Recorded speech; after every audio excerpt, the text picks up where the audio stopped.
Any question from the content which we covered in the previous session?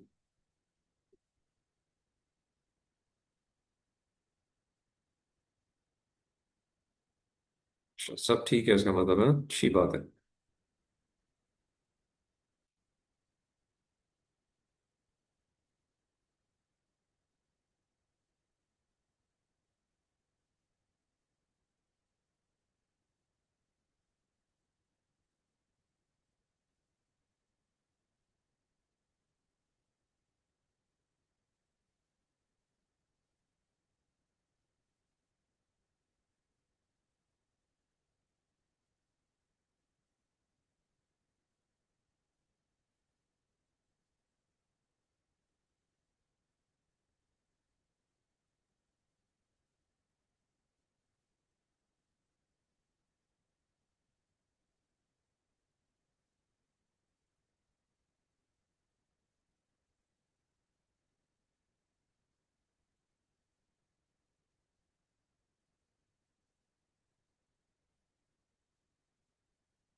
Sir आपकी आवाज़ नहीं आ रही।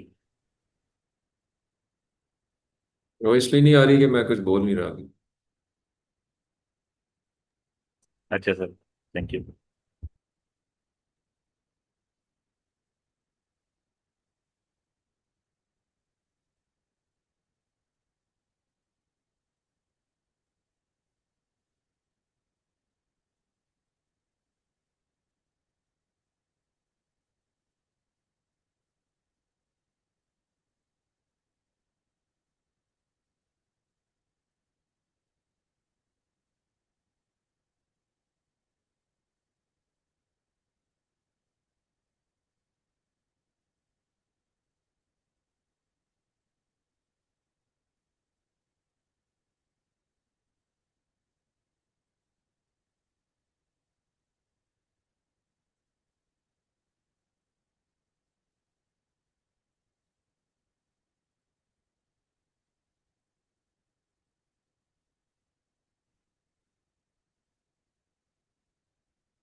चलिए, ओके, सो बिस्मिल्लाह रहमान रहीम।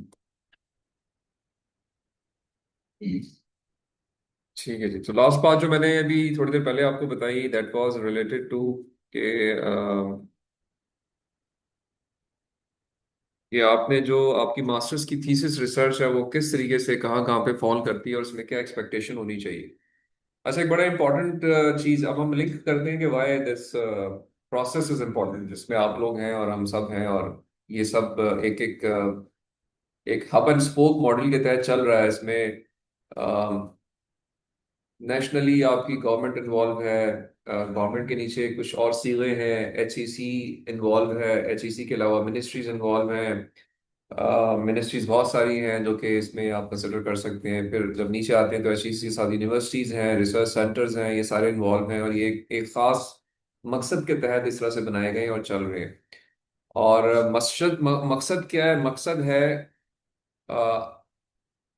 आपने एक नाम सुना होगा, या से हमारी जिंदगी में हमारे पास हम पैसे कमाते हैं सारे, और जब पैसे कमाते हैं तो खर्च भी करते हैं, और जब खर्च करते हैं तो अल्टीमेटली कुछ पैसा बच भी जाता है। ठीक है। तो जैसा इंसान या एक इंडिविजुअल ये काम करता है, ऐसा गवर्नमेंट भी ये काम करती है। गवर्नमेंट भी कुछ कमाती है, कुछ खर्च करती है, कुछ बच जाता है। जो बच जाता है उसका एक नाम रखा जाता है गवर्नमेंट सेक्टर में। कोई बता सकेगा वो क्या चीज है? Surplus cost. सरप्लस फंड्स तो चले, उर्दू तर्जुमा इंग्लिश तर्जुमा हो गया ना, इसको एक टेक्निकल नाम भी दिया जाता रेवेन्यू। है। रेवेन्यू है, ठीक है, बट स्टिल कुछ और चीज भी शायद है। ठीक है।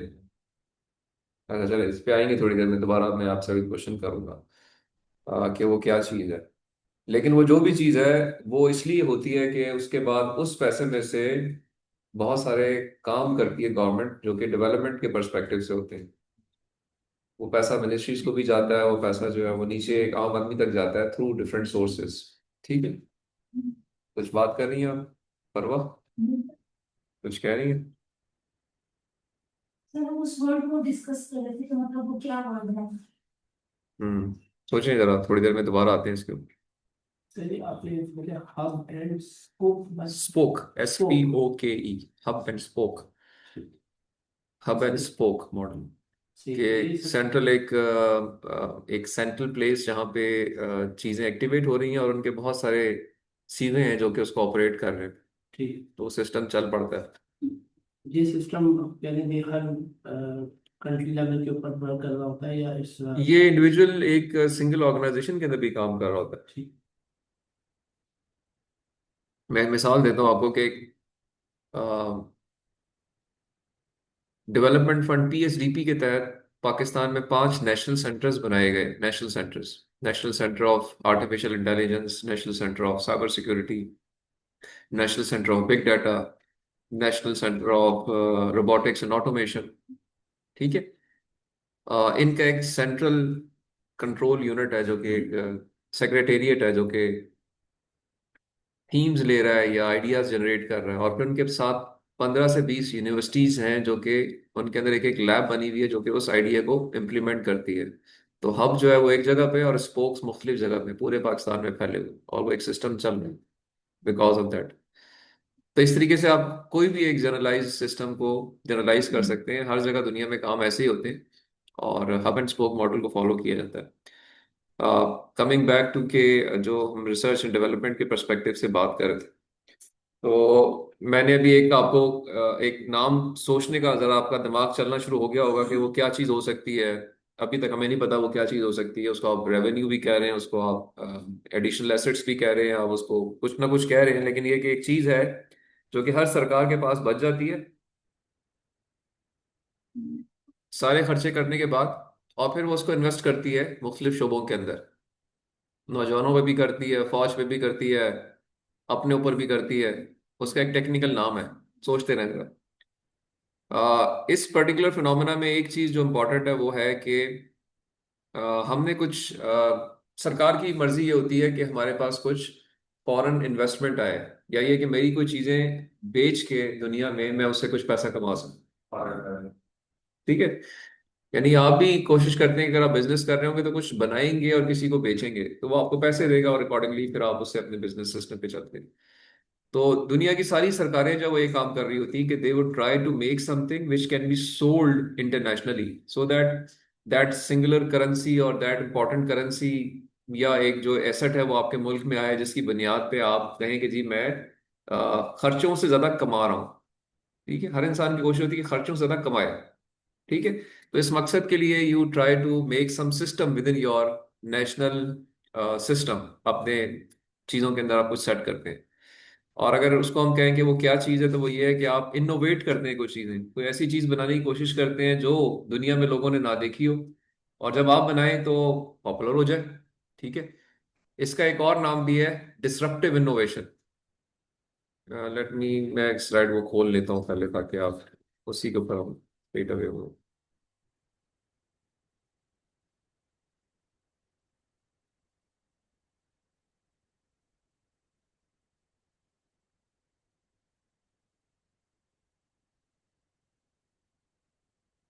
पहले स्लाइड देख लेते हैं, फिर उसके बाद।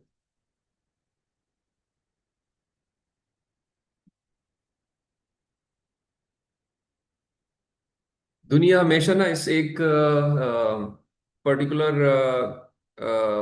फिनोमेना पे चल रही है कि हमेशा दुनिया में कुछ ना कुछ इनोवेटिव साइकिल्स एग्जिस्ट कर रहे हैं, जिसकी बुनियाद पे सरकारें पैसा कमाती हैं। ठीक है। या कोई भी एक ऑर्गेनाइजेशन लो लेवल के ऊपर अर्न करती है। अगर आप नोन हिस्ट्री को थोड़ा सा देखें तो आई होप ये स्लाइड विजिबल है आपको, और इसके अंदर मैं अगर इसको थोड़ा सा साइज वाइज भी बड़ा करूँ तो आपको नजर आ रहा होगा। अगर पढ़ पढ़ सक रहे हैं, मैं आपको गाइड भी करता हूँ कि हर कुछ अरसे में दुनिया में एक डिसरप्टिव इनोवेशन साइकिल या कोई एक डिसरप्टिव इनोवेशन इन्वॉल्व हुई है या आई है। डिसरप्टिव इनोवेशन क्या होती है? इनोवेशन तो समझ आता है जी, इनोवेशन है कोई नई चीज। डिसरप्टिव मीन्स ऐसी कोई चीज जो लोगों के सोचने का तरीका तब्दील कर दे। ठीक है। लाइक आप कुछ उससे पहले तक पीटीसीएल का फोन यूज करते थे। जब सेलुलर फोन आया तो आपने अपने जिंदगी के गुजारने का तरीका चेंज कर दिया। आप पीटीसीएल पे कोई कॉल नहीं करता या कोई उसके ऊपर इन्वॉल्व नहीं है, अब सेल फोन्स लोग यूज करते हैं। व्हाट्सएप आया तो आपकी कम्युनिकेशन का तरीका फिर चेंज हो गया, व्हाट्सएप पे शिफ्ट हो गए। ठीक है। तो ये वो सारी चीजें हैं जो कि आपकी जिंदगी में तब्दीली ले आई हैं, आपके सोचने का, आपके काम करने का तरीका इन्होंने तब्दील किया है। तो इनको हम नाम देंगे, ये डिसरप्टिव इनोवेशंस हैं। और if you see the current market, तो ये डिसरप्टिव इनोवेशन प्लेटफॉर्म्स जो है ये हाईएस्ट अर्निंग ग्रॉस प्लेटफॉर्म्स हैं। ये हेप्टाकॉन्स हैं। एक कॉन्सेप्ट था यूनिकॉर्न। क्या होता है यूनिकॉर्न? UNICORN। Any idea? नाम सुना हुआ पहले? यूनिकॉर्न। यूनिकॉर्न वैसे ये उसको कहते हैं, वो एक घोड़ा होता है, सर पे सींग होता है। लेकिन यूनिकॉर्न बिजनेस में क्या कॉन्सेप्ट है? सेल फोन है सबके पास, करें सर्च।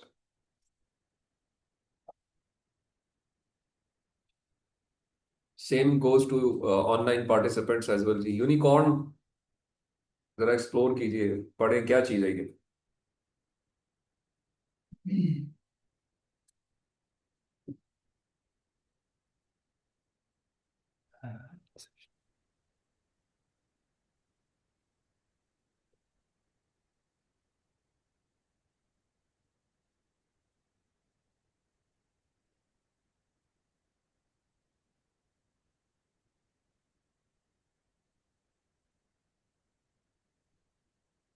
Business plan की वैल्यू जो है वक्त 1 बिलियन से ज्यादा। $1 बिलियन। डॉलर्स। ठीक है, नॉट $1 बिलियन। $1 बिलियन। सही है। डॉलर 1 बिलियन का। हाँ, और इससे भी ऊपर एक कॉर्न होता है, वो भी एक्सप्लोर करें। यूनिकॉर्न तो लोएस्ट लेवल ऑफ बिजनेस है, which still is a huge amount of money which somebody is earning। हेक्टाकॉन और भी हैं, डेकाकॉन। ठीक है। तो पॉइंट इज कि ये वो सारे लोग हैं जो कि बिजनेस कमा रहे हैं, लेकर आ रहे हैं, इनोवेट कर रहे हैं चीजों को, और वो इनोवेशन ऐसी हैं जो कि दोनों दुनिया के लोगों को पसंद है। जिस पे दुनिया आती है तो अल्टीमेटली अर्निंग उस पर्टिकुलर शोबे में चली जाती है। TikTok is also a hectocorn. ठीक है। हर घर में आजकल लोग वीडियोस बना रहे हैं, और बेसिकली हर एक के अंदर एक अदाकार छुपा हुआ है। वो अदाकार जो है वो पहले तो नहीं नजर आता था, अब नजर आना शुरू हो गया। माँ बाप को, बहन भाइयों को, सबको अदाकार बना दिया। सही है। तो दिस इज अगेन समथिंग जो कि डिसरप्टिव इनोवेटिव प्लेटफॉर्म है।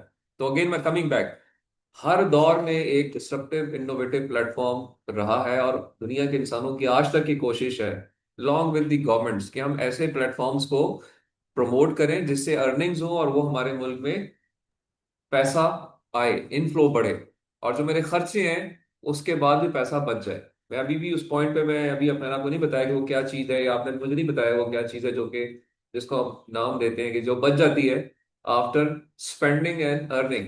नेट प्रॉफिट होगा या ग्रॉस प्रॉफिट? कुछ ना कुछ अभी आप क्लोज आ रहे हैं। जीडीपी का नाम सुना हुआ है? यस, डोमेस्टिक तो प्रोडक्ट। जीडीपी बेसिकली जो है किसी भी सरकार की जो होती है वो बड़ी इंपॉर्टेंट होती है। GDP is the amount of money which you are left with after spending all the expenses and subtracting it from your earnings. So GDP जितनी बढ़ती जाती है किसी सरकार की, उतना उसके पास मार्जिन बढ़ता जाता है to invest on its people. तो हर सरकार दुनिया में कोशिश करती है कि मेरी जीडीपी बढ़े, और जीडीपी के एक परसेंटेज फिर वो लगाती है मुख्तलिफ शोबों के ऊपर। आपने नाम सुना होगा जी, R&D पे हमारे जीडीपी का 0.2% लगता है, किसी और सरकार का 2% लगता है, किसी और सरकार का 5% लगता है। ठीक है। दुनिया में दो मुल्क ऐसे हैं जो कि 6% ऑफ जीडीपी लगाते हैं R&D के ऊपर, रिसर्च एंड डेवलपमेंट के ऊपर। यस, कौन से दो मुल्क हैं? जरूर। नहीं, जनरली स्पीकिंग ये रेशियो है 0.2 से 0.7%।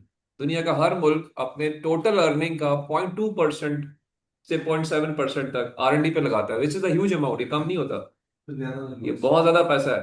बट ऐसे दो मुल्क हैं जिनकी नजर में R&D की वैल्यू बहुत ज्यादा है, और वो 6% तक लगाते हैं। 6% is very very huge amount, and I will show you that calculation कि वो कितना अमाउंट बनता है। USA नहीं है जी, चाइना भी नहीं, चाइना, जापान है सर। नहीं जापान भी नहीं, रशिया भी नहीं। South Korea sir. आगे दे, उसने सर्च कर लिया हो। इसमें Israel is number 1। Israel is a country who know कि मेरी एग्जिस्टेंस ही इस बेस पे है कि मैं मार्केट में नई प्रोडक्ट फेंकता रहूं और उससे पैसे कमाता रहूं। इजराइल 6% इन्वेस्ट करता है। और आपने दूसरा नाम क्या लिया? South Korea are you sure? Sir, search किया है। साउथ कोरिया ने लेटली इन्वेस्ट करना शुरू किया, लेकिन second country is India.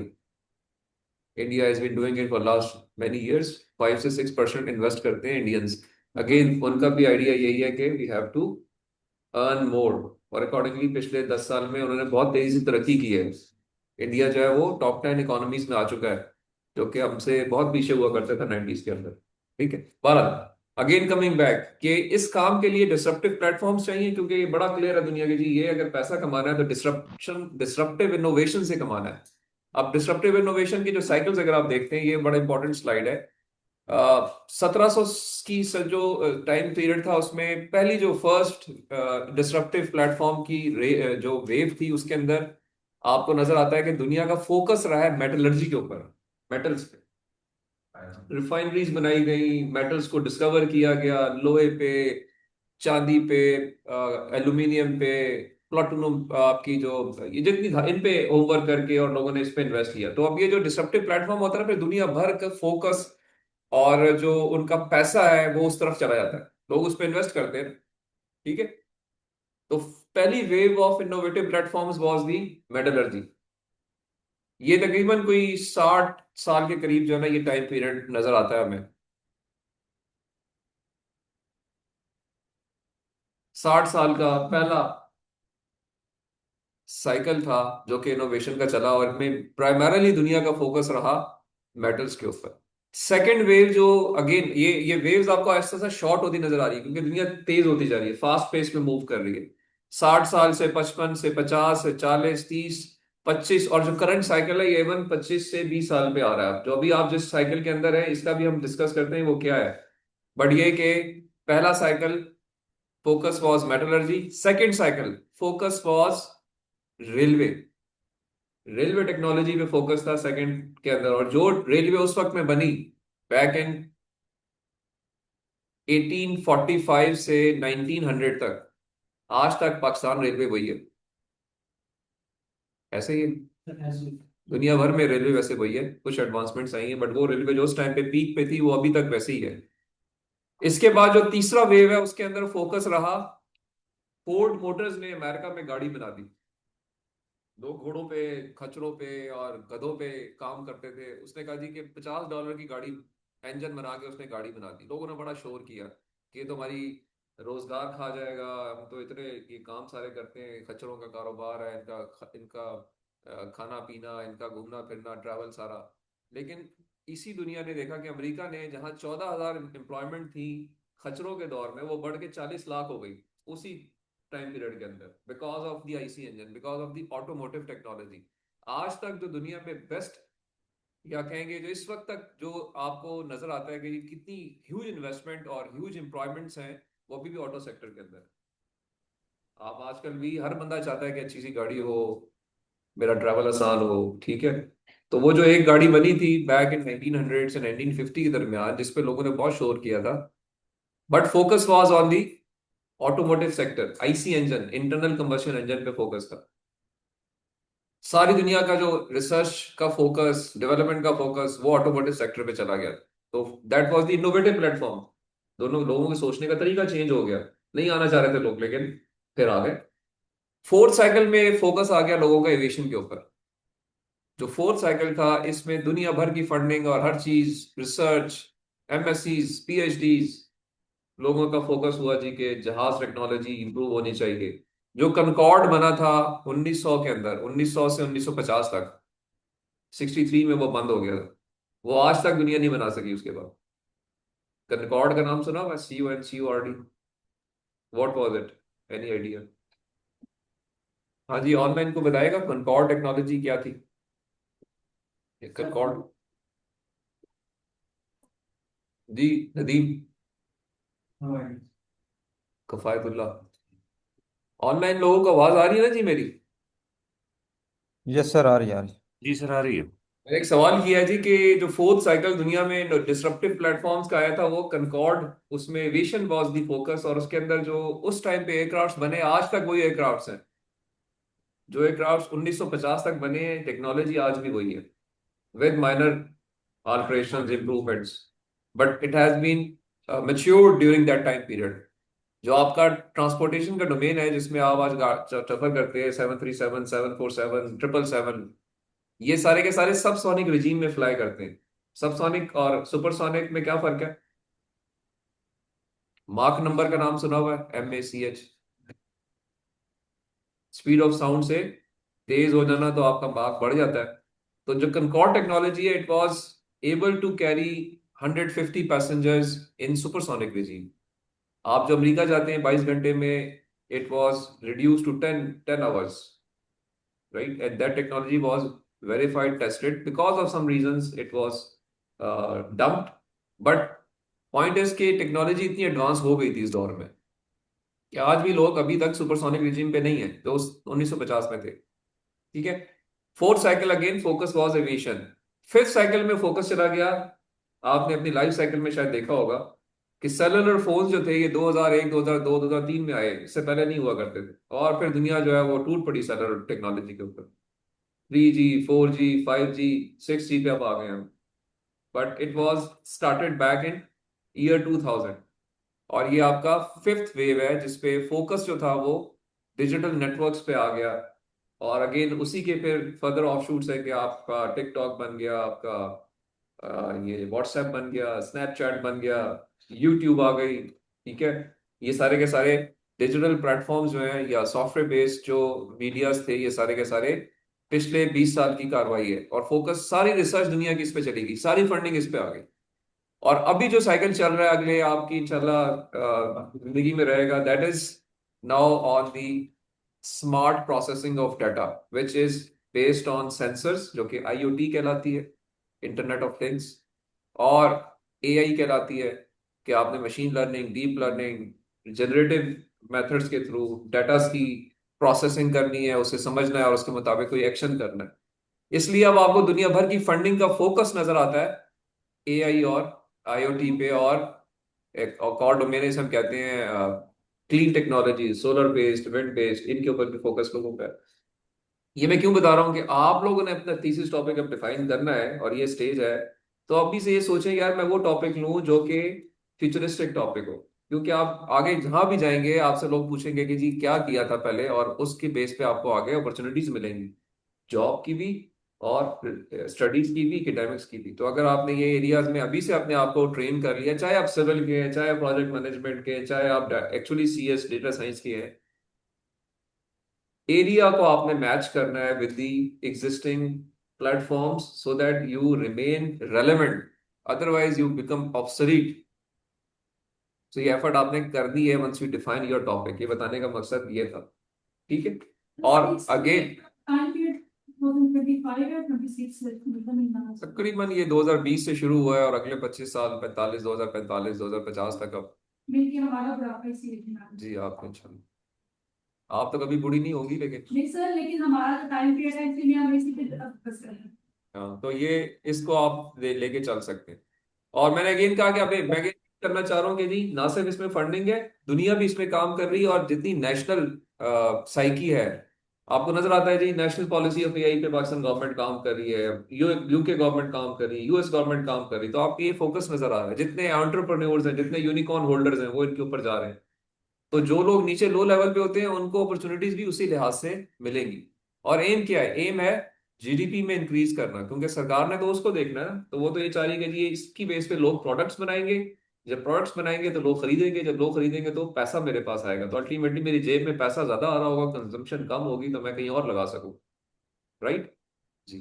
Sir इसमें अभी एआई की बात आपको बिल्कुल ठीक है कि एवरीबॉडी थिंकिंग अबाउट, बट वो सब्जेक्ट्स है सिविल इंजीनियरिंग का, उससे कुछ फील्ड है जो कि लिंक होती हैं, कुछ होती हैं जो हार्डकोर हाँ कंस्ट्रक्शन रिलेटेड सही है। कह रहे हो, सही कह तो रहे हो। उनके लिए, और if I talk about myself, तो I don't have background of for example AI और कंप्यूटर रिलेटेड, तो उसमें फिर ये रिसर्च डबल डोमेन में चली जाएगी, because I have to gain knowledge for the computer related items as well, yeah, whatever the technology is going on, and then also focus on my research work with regards to my specific domain.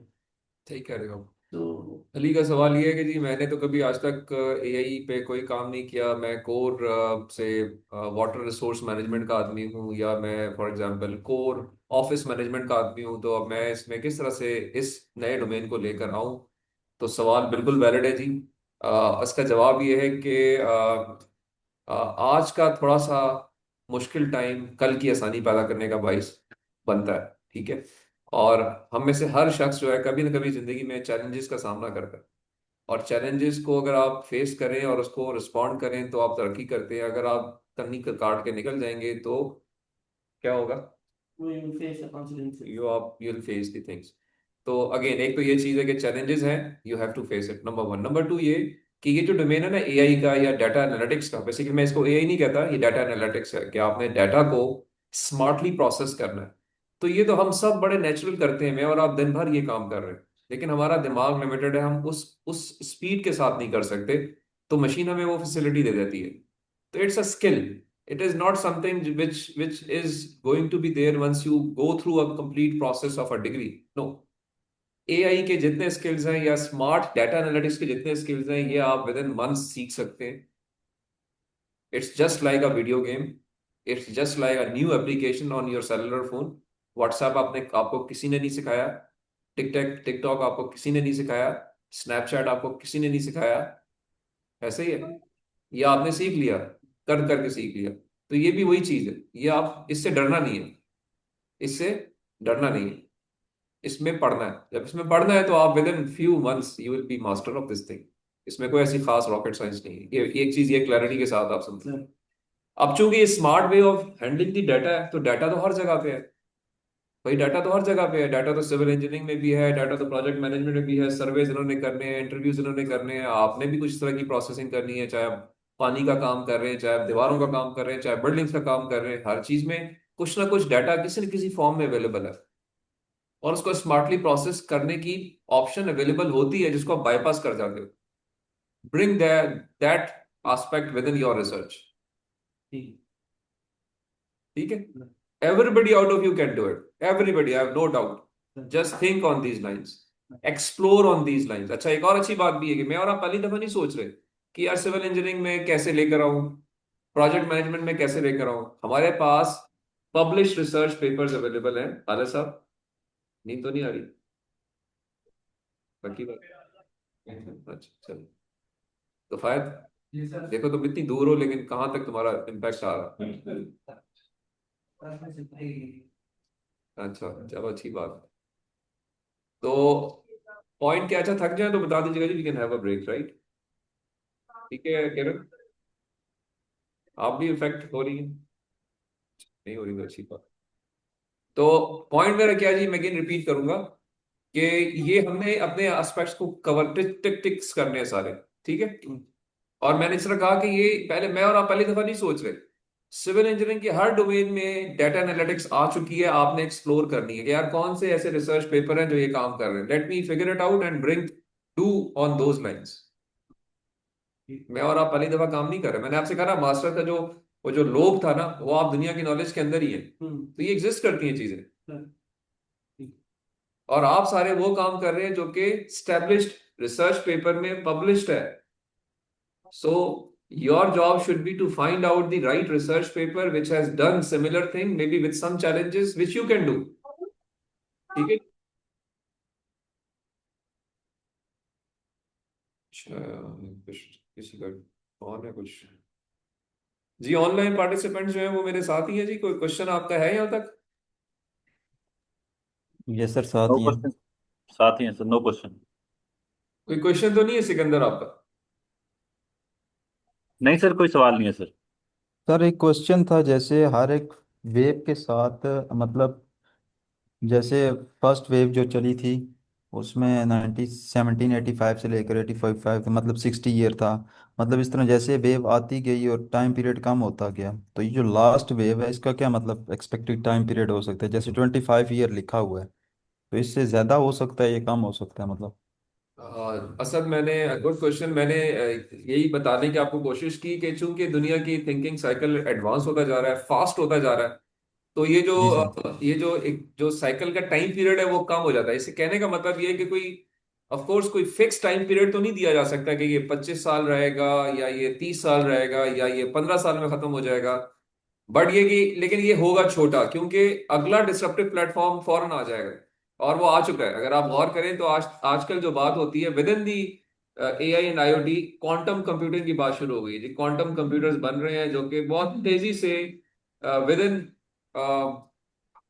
Micro seconds आपको results देना शुरू कर देंगे, data process करके जवाब दे देंगे। तो अब ये टेक्नोलॉजी आ रही है टुवर्ड दी हार्डवेयर। हार्डवेयर वो डेवलप होने जा रहा है कि जो अगेन इस काबिल होगा कि आपके सारे डाटा को विद इन माइक्रो सेकंड, उससे भी कम टाइम में प्रोसेस करके रिजल्ट्स दे देंगे।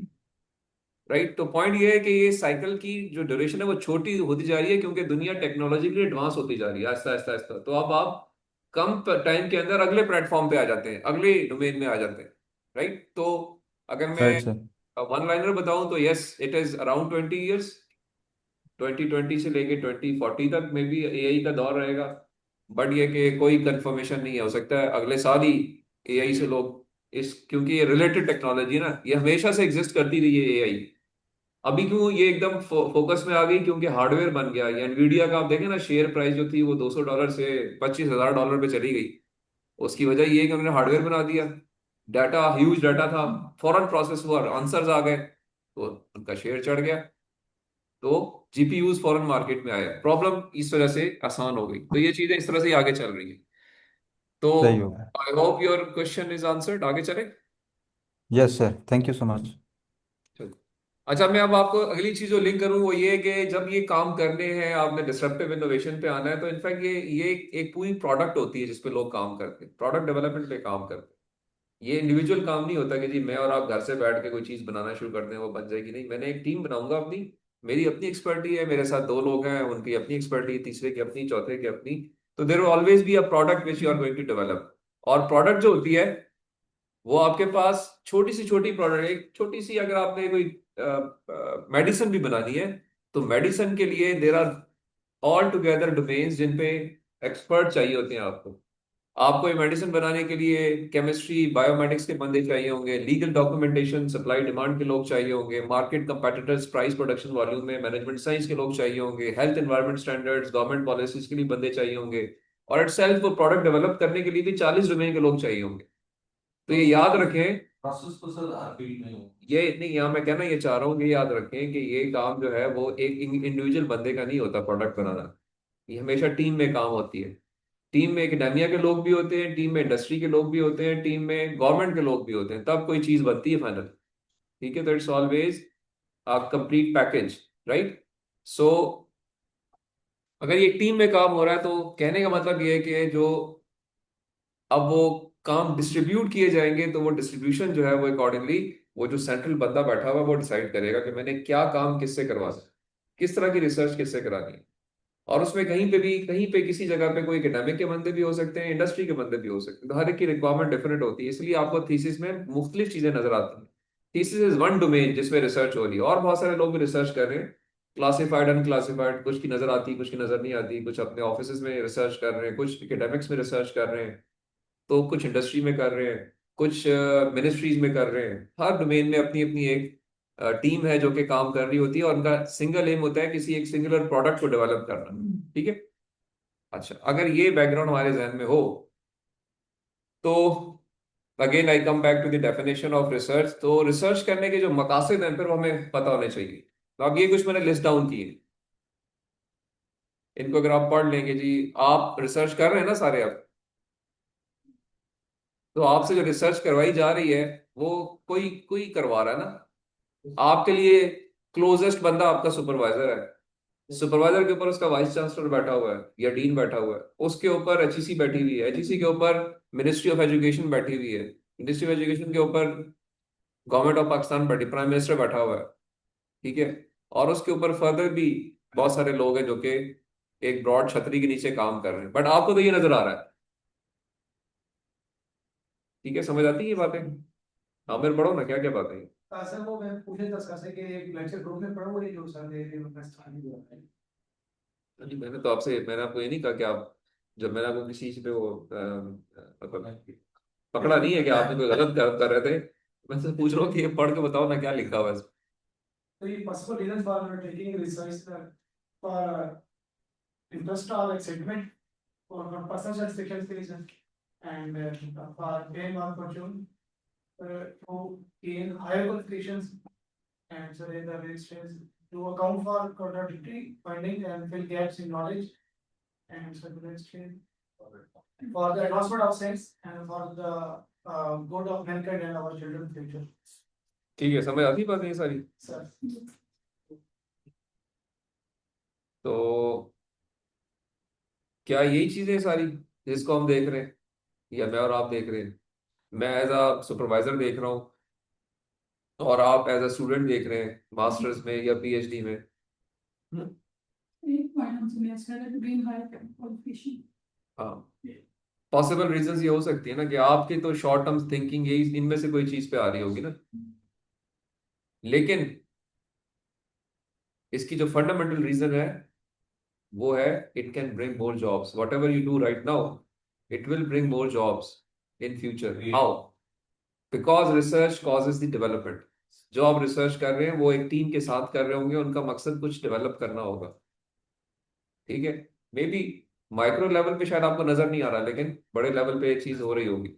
जब आप डेवलपमेंट करते हैं तो अल्टीमेटली इन्वेस्टमेंट आती है, इनोवेट लोग करना चाह रहे होते हैं। ठीक है, आपसे गूगल रिसर्च करा रहा होगा, माइक्रोसॉफ्ट करा रहा होगा, आपसे एचईसी करा रही होगी, आप खुद करना चाह रहे होंगे, बट अल्टीमेटली इन्वेस्टमेंट आती है इनोवेशन के अंदर।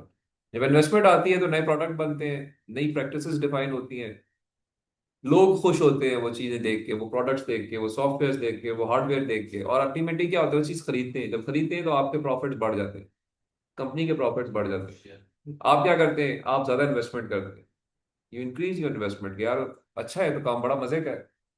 मैं पहले 4 शर्ट्स बना रहा था, मैं 40 बनाऊंगा, फिर 400 बनाऊंगा, क्योंकि पैसा आ रहा है ना, लोग वो अच्छी लग रही है वो चीज। अल्टीमेटली क्या होता है, आप ज्यादा इंफ्रास्ट्रक्चर स्टैब्लिश करते हैं, कराची से लाहौर जाते हैं, लाहौर से पिशावर जाते हैं, हर जगह पे एक सेटअप बना लेते हैं, 40-40 लोग हर जगह रख लेते हैं, ज्यादा लोगों को जॉब्स देते हैं। जब ज्यादा लोगों को जॉब्स देते हैं तो अल्टीमेटली क्या होता है, नेशनल ग्रॉस प्रॉफिट बढ़ता है, चीज बिक रही है ना, तो जीडीपी बढ़ती है। This is what government of Pakistan wants, that is what any government wants. और उसके लोगों को जॉब मिल रही है लोगों को, तो वो हैप्पीली ये काम करेंगे, तो अल्टीमेटली वो और इन्वेस्टमेंट करते हैं रिसर्च के अंदर। अब देखें, पैसा शुरू में इन्वेस्ट किया गवर्नमेंट ने, एचईसी ने, रिसर्च कराने के लिए। ठीक है, और वो कहाँ से आया वो भी मैं लिंक करता हूँ, पैसा कहाँ से आया, बट इस पूरे साइकिल को चलाने में फायदा